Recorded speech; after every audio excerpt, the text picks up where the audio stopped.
We're all put here for something. And when you find it, you know, you act upon it. It's very simple, what one man can do.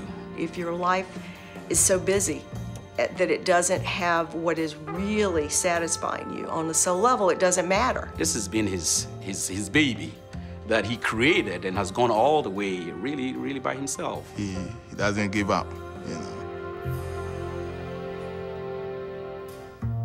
I was born in Nkwabin, which was the Brongahafo region where my father was a teacher. It was a very strict but very loving home that I grew up in. When I was 7 years old in the 4th grade, we had missionaries come to our school. We felt very special. We felt that somebody somewhere cared a whole lot about us to spend time to help us to make a Christmas card. The impression it left on me that day was something that stayed with me for a long time. And I left the school, went home, and the first thing I told my parents is that, no, when I grow up, I want to be like these people who came to the school today. This is Mpraiso Secondary. Actually, I attended high school over here. My first trip back home in 2000, after being in the state for almost 10 years, I realized a very dangerous trend. People leave the villages because there's nothing there for them to do. They go to the cities, and because they don't have education, but they end up being on the streets, selling anything they can find. Something has to be done. The mission was very simple: to donate good refurbished computers to schools, organize computer workshop, and promote community development and involvement. I immediately thought it was crazy. I'm like, you can't do this all by yourself, sweetheart. We have no money, we're poor. So how can we possibly give to someone else when we have nothing for ourselves? When he said he was doing it on his own without any resources, I thought it was crazy, and I thought it wasn't going anywhere. So he started putting old computers together in our house, and I said to him at that point, are you serious? Are we really gonna do this? So we got things together, and even with me working, I decided to support him and see what would happen. I call the organization Entire Village Computers Organization, and that's because I wanted to include the entire village. When I go to the village, I'm not just going there, dump computers in the school. We helping them to help themselves. Seeing the faces of these kids, it really then put me in the same position as him. I want to help the children, and I want to help others. He went to his own village and just said, in this school, I will teach these children to see a different world than the teachers were showing them. If they get on the computer, they can be citizens of the world. You've broken down the things which was the major cause of poverty. And when you give them this tool, you open a whole field for them. Occasionally, you may receive one check out of 100 promises. So it's very, very difficult. Even though I didn't doubt him, I kept wondering, is this ever going to be possible? He doesn't have a lot, but he gives what he has and he takes what he can get and he gives it to other people. IFCO has been funded through myself working 2 and 3 jobs at a time.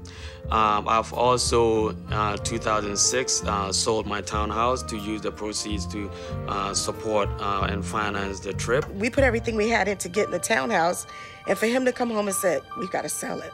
This is the only way this is going to work. This is the only way I'm going to be able to do my trip, and people are going to see what it is that I'm doing by selling the townhome. I learned from my dad that you should think about others before yourself. My dad's a hero because he helps people. It is very agonizing, but I have the strength to go forward, and I'm very hopeful that people see what we're doing and find it in their hearts to support the program, because right now the sky is the limit. everybody was waiting for Seth. And some of the clerks would come, or the Geek Squad would come up and say, can I help you? And they said, oh, I'm waiting for Seth. And I'm like, you're waiting for Seth? Everybody was waiting for Seth. So I said, oh, maybe I should wait for Seth. It must be something special.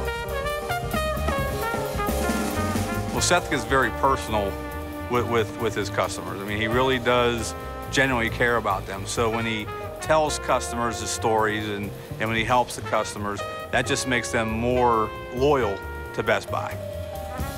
Working at Geek Squad became a lot easier. Just because how dedicated he is, it kind of rubs off on some of us. We've had some agents go to his home too, and other agents besides me to help him and repair some of the computers. If one person goes to their GM and says, hey, listen, I have a venture, for that GM to say, hey, listen, let's get involved, I want to get involved, and gets 1/10 of what satisfaction I've gotten and the help that we've done worldwide, that's a victory. That's a victory. I don't think anyone could pay for, as an employer, in terms of value, return on investment, what you're getting from a Seth.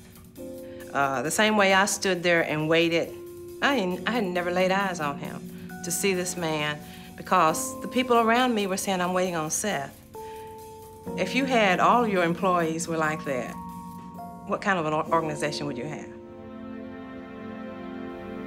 When you have someone that's truly customer-centric and looking global, it's definitely something I had to get involved with. When somebody is moving and following their own kind of inner direction, and they also have a perspective that's global, it's going to touch everyone around. No matter what gets thrown in his way, he finds a way around it and continues going forward. You don't have to make money somewhere in order to spend money there. The idea of being able to support a project even though you don't have a base there, that is the definition of a global citizenship. Service to others is the rent we pay for our lease here on Earth. If you approach life that way, good's gonna come to you. You get back what you give. So I think that if all employees took the attitude that I'm gonna change whatever in this world that I can change, no matter how small or in what way, then we really would have a better world.